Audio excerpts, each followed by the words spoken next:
Thank you, Madam President. Colleagues, just got to say I'm enjoying and appreciating the discussion. A lot of people were wary of what this discussion would look like and sound like today, but I think it's been, believe it or not, helpful and constructive.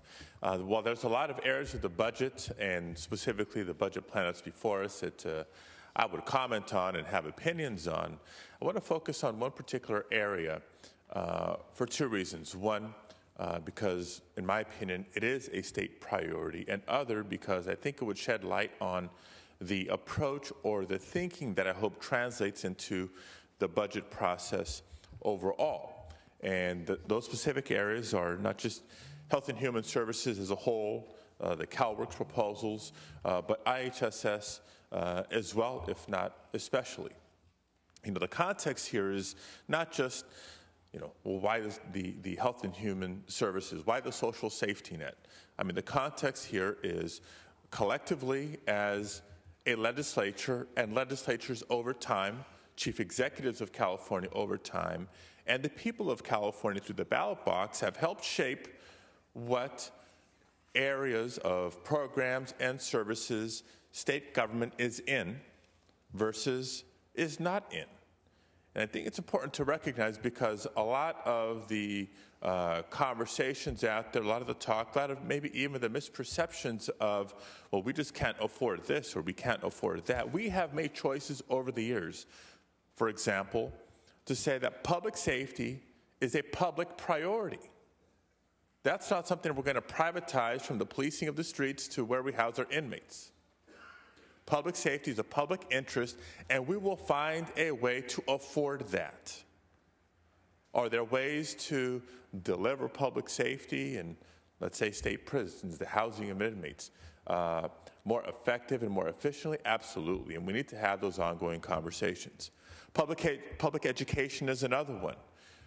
We have made a collective decision as a society to say, while some people may opt to send their children to private school, we value a public education enough that we will find a way to make it available to any and every Californian who wants to send their child to public school. Should we have conversations about how to deliver public education more effectively, more efficiently, more equitably? Absolutely. And we are having those conversations. But when it comes to the social safety net and what we choose to do for arguably the most vulnerable Californians, we have made that decision to offer that security, not only for those who have been and are beneficiaries of it, but because we have made the arguments and made the findings that it is in our collective best interest. So some people may suggest, well, we just can't afford it anymore. And if you are one of those, then maybe we just have a fundamental moral difference of opinion. If that moral obligation doesn't get you, let me share with you the fiscal arguments, because some people may be approaching what we do through state government as a business decision, as what's the return on our investment. I'll ditch the specific numbers for now, but we've shared it in committees and we've shared it on the floor year after year, how every dollar that goes into, be it CalWORKs or IHSS or other programs, reaps more than that single dollar back into economic activity.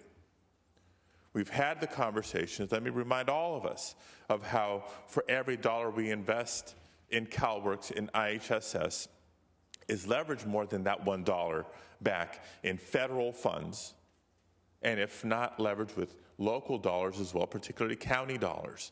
So cutting a single dollar out of a state budget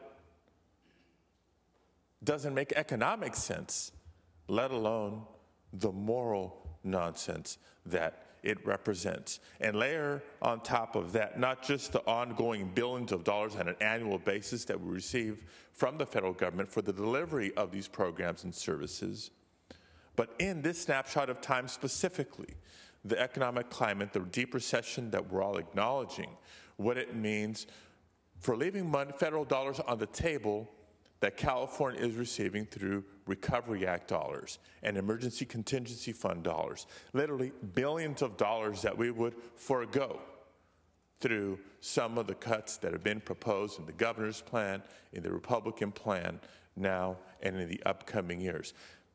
I would plead with all of you on the moral obligation argument for keeping these programs, if not strengthening these programs.